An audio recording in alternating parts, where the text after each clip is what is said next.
Hey guys, how's it going? It's Kyle here with another Raid Shadowlords video. And in today's video, I want to talk about, from the perspective of a returning player, like myself, haven't played in a while, but these are going to be top 10 characters that I wish I had back in the day that I think make a big difference, and they also fill a lot of holes that these factions were missing back then. So the first one I want to talk about, this is like Instilling. When I pulled this chick, I was like, I really wish I had this character.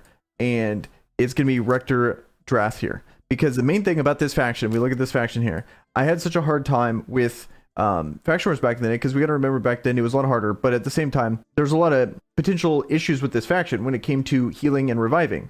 Yes, we had Doom Priest, but that's like light healing and being able to cleanse debuffs. Ideally, I want to be applying debuffs and not really getting in that position, and it's really not that much healing. It's just kind of passive healing if you get debuffed here and there. Whereas when it comes to just really solid healing and reviving, that was non-existent in this faction back then. So then she has on her A2 here, heals all allies by 20% of this champion's max HP. After healing, place perfect veil buff for 2 turns on all allies with full HP. Places a 15% continuous heal buff for 1 turn instead on allies with less than 100% HP. So massive amount of healing. That's already more than any character of this faction before. And then revives a single ally with 60% HP and fills their turn meter by 60%, places a perfect veil buff on them for 3 turns on a 4-turn cooldown after you book it. Even on a 6-turn cooldown, even if you just don't book this character, still really good. This is something that just wasn't existent back in the day on her A3 there. And then this is something that is really cool, whereas whenever an ally is under a veil or perfect veil buff, gets a turn, it heals them by 10% of their max HP. So you just get so much constant healing with the combination of the A2, putting them on the veil, then her passive when they get to go again. I just think that's awesome. And to top it all off, has a decreased attack on her A1, which would be really good on like Faction Wars 21, for example. So this character is just, she's so good. I was struggling with that faction, but she made it significantly easier. So the next, let's go to the Lizardman faction. There's a few characters on here. One of them I don't have, but one of them I have used in Faction Wars. I think is awesome. The first one is going to be Korgon here.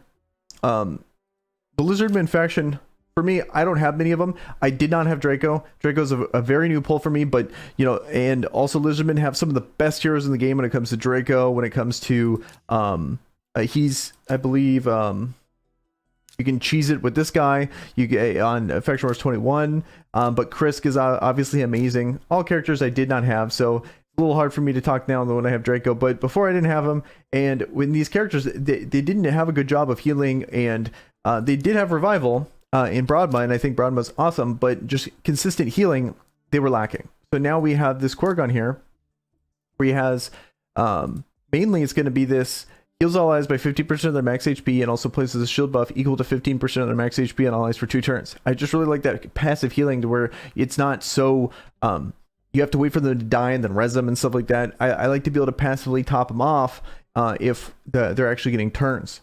And then lastly has this perfect veil buff and a 50% increased attack buff for 2 turns on allies whose attack is higher than their defense, and then places a 60% increased defense buff for 2 turns and a block debuff buff for 1 turn on allies whose defense is higher than their attack. So I kind of like being able to protect people or increase their attack if they actually have more attack.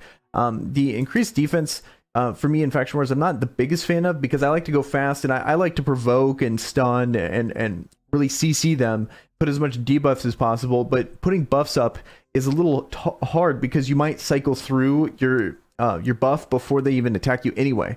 So that's, I'm not the biggest fan of that, but I am a really big fan of not only passive healing, but then the shield as well. So I think he's a very good character. And then the next one that I wish I had is going to be this Aox guy. I think he's awesome for not only Clan Boss and for Faction Wars, where he has this on his A2 here, attacks when enemy, heals all allies by 10% of their max HP, and then heals each ally in an extra 2.5 for each debuff on the target. And my whole goal is to be putting on a ton of debuffs. This would actually be absolutely incredible in Clan Boss as well, because you're going to be putting a whole row up there. And then he has this passive, increases the duration of 2 random debuffs on the attacker by 1 turn when attacked, occurs once per hit. So that's obviously amazing for Clan Boss, and just the being able to heal and increasing debuffs, that's the thing I want to have on these characters here in Faction Wars. So being able to have that is going to be amazing on the bosses, even in waves too, if you're unfortunately not CCing them enough as you want to. So I think really good moves there. And then lastly has the decreased attack debuff on all enemies for 2 turns, and then a 75% chance of placing the decreased crit rate if they still have 50% or more turn meter. So overall, super good kit. Wish I had him. And so the next, let's talk about some of the fusions that they've implemented that I think are actually awesome. That first one is going to be Iron Braggo here. Wish I was playing when this guy came through, because we got, first of all, this dude's modifiers are awesome. They're like 4.0, 4.5 modifiers.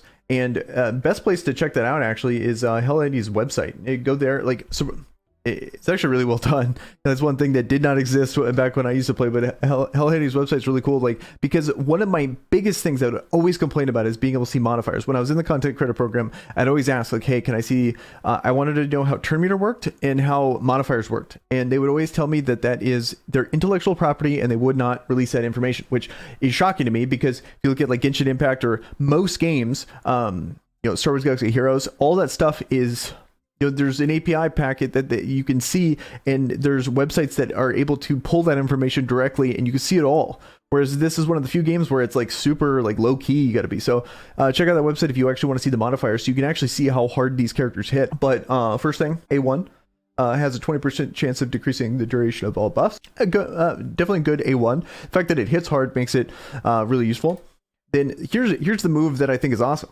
Is places a 60% increased defense buff on allies for 3 turns, then attacks one enemy, has a 75% chance of placing a stun debuff for 1 turn, and has a 75% chance of placing a stun debuff for 2 turns instead if the target is under 2 or more buffs. So this is a 3-turn cooldown with a 3-turn increased defense buff that did not exist back when I used to play. It used to always be on a 3-turn, it'd be a 2-turn, and then you'd have to extend it with someone else if you ever wanted that effect. Nowadays, there's actually good buff extenders. Back in the day, did not used to exist. So then he has even more to his kit. Oh, and this hits super hard. And if you're in other things that are not clan boss, you can stun him. Very cool. And then his A3 attacks all enemies, has a 50% chance of placing a provoke debuff for 1 turn. And then also places a 50% decreased attack debuff on all enemies for 2 turns if Iron Braggo is already under an increased defense buff. Like, that's absolutely insane. So not only are you getting the increased defense, you're getting a 75% chance when booked to provoke everyone, and you're going to decrease attack them if you already have the increased defense. Like, it's stupid. It's so good. As a person that's a big fan of Agnar, this is like right up there on the level of Agnar, but he's actually useful in clan boss. Then lastly, increases defense of all allies by 10% of the champion's defense. Like, this character's so good. It's awesome that they gave him as a fusion. I wonder if he was actually one of the harder fusions. I'm not sure. There's usually always controversy around fusion characters like that. So use either fusion or a fragment character. And then another character that I think is awesome. This guy is a little controversial. Okay, so apparently this fusion was like a really big pain in the ass, but this guy's so sick. The dwarf faction is a really tough faction for faction wars anyway. Like, there's really not that many good characters. I obviously haven't pulled that many dwarves in the first place. You know, there's obviously this one that would be awesome, and then there's you know, Mount King up there, really good legendaries involved here. But it's cool that this is such a top tier character that they were doing for a fusion in Under Priest Braggo here. So we got his A1, which attacks one enemy, has a 45% chance of placing HP burn debuff for 2 turns, attacks all enemies, has a 100% chance of removing 1 random buff on all enemies, and then has a 75% chance of removing 1 random debuff from all allies, increases the value of shield buffs on allies by 30% of the damage inflicted. That's awesome. Then places block debuffs buff and a 50% increased attack buff on all allies for 2 turns. Also places a shield buff on allies for 2 turns equal to 30% of this champion's max HP. I really like that it's this champion's max HP versus, you know, their respective HPs. And then the shield buff cannot be removed, which is awesome, on a 3-turn cooldown. So this is like on the level of, you know, it's definitely not going to be as big of a shield as like Valkyrie's shield, but still a very good shield here. And then whenever an ally under a shield buff is attacked, reflects 25% of the damage inflicted on the shield back to the attacker, also heals that ally by 25% of the damage inflicted by the shield. So if I was playing when this dude came out, this would be so awesome for my account. You know, it would really make going through Faction Wars 21 so much easier. So I don't know how a lot of people are talking about how burnt out they were going for this fusion, because he's, you know, first of all, literally one of the best characters in the game, and apparently he was really tough fusion, because this current fusion relatively seems very easy. So I wish I experienced it so I can see just how bad each event was. Maybe like the tournaments were really rough because you had to go like really high up here or something like that. Like you had to go really high. Whereas this one's only 950. Last one was like in 1500. Maybe all of them were like in the 2200 range or something like that. I'm not sure. Okay, other characters. And then this one's kind of cheating, but this is a new character, and I just want to give them props on a character that I think is awesome. And it is Jinbo here. This is how they should be doing these attack-based characters. So, for example, he has this A1 here, which is attacks one enemy 2 times. Each hit steals any increased attack buffs. Also, each hit also has a 30% chance of stealing one random buff, and then the increased attack buff steal cannot be resisted. So this is exactly the kind of thing that attack characters need to have, because I've been thinking about it. It's like defense characters are so good because they're getting to double dip on their stats. So their attack, they're doing damage with their defense and getting survivability from that. So putting accuracy or putting resistance on those characters is not that big of a deal because they've gotten one stat for free. Whereas I feel like attack-based characters should be getting their accuracy stat for free. And the easiest way to do that is through being able to just have their stuff be unresistible. And I think that's totally fair. Whereas you got these defense characters that are hitting like a truck, they've already survivable, they should have to add accuracy. Whereas these attack-based characters, maybe this is not something that should be, this is the standard, and then you find characters that don't meet the standard, is my opinion. And this would make so many characters, so many attack-based characters significantly better, in my opinion. And actually viable. Like, it wouldn't break the game. It would just make characters that you would have, like, Abyss comes to mind as a character that would become infinitely better. Or even Bifosius, or however you pronounce his name, the Mr. Meeseeks guy. This dude. Hey, all characters I have, by the way. But there's other characters that I don't own that would totally benefit from this. Attacks all enemies. I'm totally getting sidetracked here, but these effects shouldn't be resistible. And then it'd be like, oh, okay. I mean, they don't hit all the time. They're like 75% even when booked, but boom, he's instantly way more viable than he is now. He's just guarding the vault at this point, and then, but he still wouldn't even be used. But it'd be cool if those effects were unresistible. So then, going back to Jinbo here. And then he has this right here. Attacks all enemies has a 80% or 100% chance when booked of decreasing the duration of all buffs by 1 turn. This effect cannot be resisted on critical hits. That's so cool. And tying it to critical hits is so smart, and it makes it fair. Whereas you don't just get infinite accuracy for free. You have to at least get crit capped. If you're going to always want to be able to land it, totally fair. And if you made, you could even do this. I think would be cool is you can tie this to abilities where they have to get like 115% crit or something like that to force it, and then now they have infinite accuracy for whatever effect they're trying to do, something like that. I think that's cool. This character's awesome, and look forward to hopefully pulling him. But this would be a character that'd be really sick to own, and this type of effect, I wish they thought of this beforehand. And I just think he's really cool. I just think I want to give him props. Another character that I think is really cool that I wish I had back in the day is going to be this dude, Helior. Another new character, but this kind of concept of really tanky guy where he has this transfers all debuffs from all allies to a target enemy, then attacks the enemy with the default skill, converts this champion's resistance into additional accuracy when using the skill. I think certain characters, not all characters, like I think all attack-based characters should have.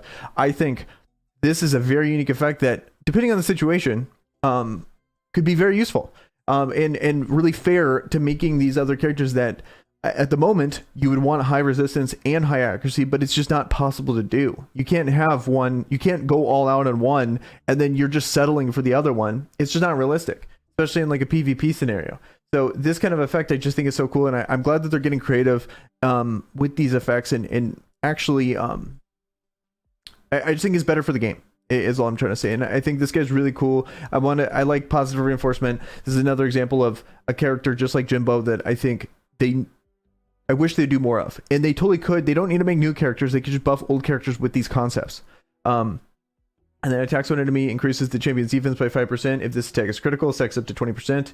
Will also kill this champion by 75% of their defense. After attacking, their defense has already been increased by 20%. Really cool. Really cool effects. This chick here in Armena. And I really like this character from a carry perspective here in the Barbarian faction. I never really had a problem with the Barbarian faction because, you know, I got Valkyrie. Made the faction significantly easier, but when you really look at this faction, there's not that many good characters. Like, yes, they have a ton of good legendaries. You know, Turvold, Urgla, you know, and Altan. You mean amazing legendaries. Still the Drakes, another amazing legendary. But when it comes to their epics here, pretty lackluster. Like, nothing too crazy here. You know, you got Skytouch Shaman, you got Farkon the Fat, amazing. You also got this free character, Haikatoon, that's amazing. So don't get me wrong, they do have amazing characters, but a lot of them, there's a lot of them that are not that great. And whereas I really like that this character in Armena is a really good carry character, and the carry in the sense that controls and helps you with waves and is going to push you through content. Because you have a ton of stuns here. You got attacks on enemy has a 35% chance of placing a stun debuff for 1 turn. You got turn meter manipulation here with attacks on enemies has 75% chance of placing a 60% decreased defense debuff for 2 turns. Steals 7.5% of the turn meter from targets under decreased defense buffs. And then lastly, has decreases the turn meter of all allies by 20%. Has a 75% chance, 100% chance when booked. Is that? Yeah. 100% chance when booked, placing a stun debuff for 1 turn on enemies who have their turn meters fully depleted. So very cool. Lastly, fills this champion's turn meter by 10% each time an enemy receives a stun debuff. But also very cool. So she can just keep going. One thing that's a little surprising about her, usually a character like this is based on defense, but she has good base stats. Could be a little faster, but at the same time, a very good character that would really benefit the Barbarian tribe, especially if you're lacking on some of these high-end legendary characters or even some of these high-end epic characters here in the Barbarian faction. And then also, you know, they have a couple good rares as well. So I'm not saying they're a bad faction, but they're pretty top-heavy for the most part. I think that's fair to say. Got another character here in the Skinwalkers. This faction, though, I believe this faction is pretty lacking. This is a very top-end faction, in my opinion. They're really lacking damage. I mean, yes, you got Longbeard, you got Braggo, who obviously does a ton of damage, and he was part of the fusion. So if I legitimately, I was playing during then, and I just like didn't want to bother because I want to say he came out right after Harvest Jack, and I was just like, I just don't even want to do it. I mean, Norikir is pretty cool, but overall, I would say this faction is pretty lacking. You got Steel Skull, you got a lot of survivability, but you don't really have much like true damage characters, and I still don't think you really do with Fane here. But this is a really cool character. And attacks on enemy 2 times. Each hit has a 35% chance of stealing 5% of the target's turn meter. Then has attacks on enemy has a 75%, 100% chance when booked of placing 2 poison debuffs and a 50% decreased attack buff for 2 turns. I think that's really cool combination for clan boss on a 3-turn cooldown like that. And then lastly, attacks 3 times. Each hit has a 100% chance of placing a decreased defense debuff for 3 turns, and the second hit has a 75, 100% chance with book to place in a weekend. So this character does all of it. And then the third hit heals this champion, you know, for 4% of her max HP for every debuff on the target.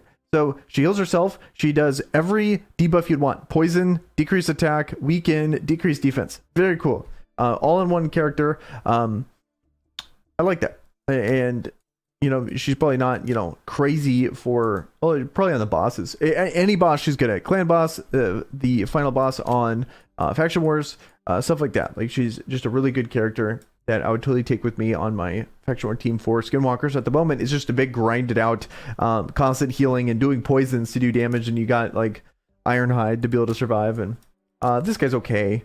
But for the most part, pretty lackluster faction. But they at least got a new character that's good, and then Kronar, also really good too. But really top in, you know, Void legendary character that's gonna be tough to pull. So those are gonna be the main characters that I wish I had back in the day for Raid Shadow Legends. Let me know what you think of this list. If there's any new characters that you think I missed that are worth talking about. Yes, there's other characters that are really good. For example, I know this chick's amazing. Like, there's a whole bunch of other amazing characters that got implemented. This is not all of them, but these are the ones that I noticed that I wish I had. And I tried to stay away from legendaries because, you know, we can just talk about legendaries all day, but these are the more realistic ones. So with that, guys, I'm out. Peace.